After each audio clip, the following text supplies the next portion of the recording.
Republican Party of India, Athawale National President and Union Minister of State for Social Justice and Empowerment, Ramdas B. Athawale, has announced that the party will contest the upcoming Manipur elections independently, without forming an alliance with any political party. He also promised that the party will prioritize updating the Manipur National Register of Citizens (NRC) using 1951 as the base year, and push for inclusion of the Meitei community in India's Scheduled Tribes ST list. Ramdas B. Athawale said this while addressing the party's national executive meeting at the new Maharashtra Sadan in New Delhi.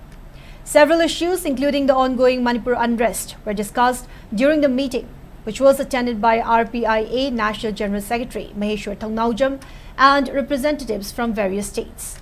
Speaking further, Athawale observed that conducting a census amidst the prevailing situation in Manipur is highly difficult.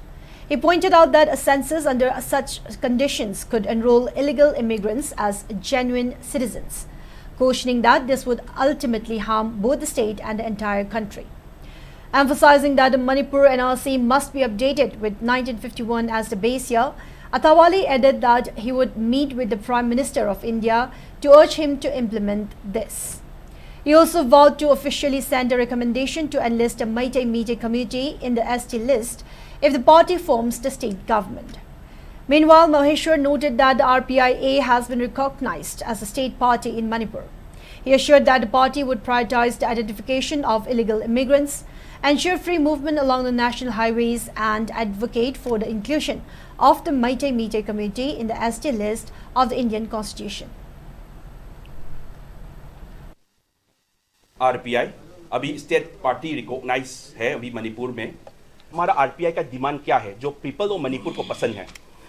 National register of citizen आप लोग को मालूम होगा, NRC base year 1951 करने से जो बाहर से मणिपुर में घुस के बैठे हैं, वो एनआरसी ईयर 1951 करने से वो हमारे इलीगल इमिग्रेंट्स को बाहर कर सकता है। सो इसलिए आरपीआई का पहला डिमांड है एनआरसी बेस ईयर 1951 को करना और इलीगल इमिग्रेंट्स को बाहर निकालना, नंबर 1। नंबर 2, मणिपुर के इंडिजिनियस पीपल को अटैक कर रहे हैं, उसको भारत सरकार करके उसको स्ट्रिक्ट एक्शन करना, पनिशमेंट करना कि वैसा नहीं करना चाहिए और फ्रीडम ऑफ मूवमेंट अच्छी तरह से एक्सरसाइज होना चाहिए। इसका दूसरा पॉइंट हमारा आरपीआई की डिमांड से। और तीसरा सबसे महत्वपूर्ण, जो हमारे मैतेई कम्युनिटी, उस पे अभी तक का वो पहले ट्राइब था, पर जब भारत का संविधान आया वहां पे शेड्यूल ट्राइब नहीं निकला, शेड्यूल ट्राइब नहीं निकला, तो मैतेई कम्युनिटी को शेड्यूल ट्राइब का दर्जा मिलना चाहिए। इस पे हमारा मांग है और सर भी वो मांग कर भी रहे हैं पहले से। हाँ, हमारा आरपीआई तो स्टेट गवर्नमेंट रिकमेंड करेगा और यहाँ पे सेंटर में सर रामदास अथवाले जी मदद करेगा।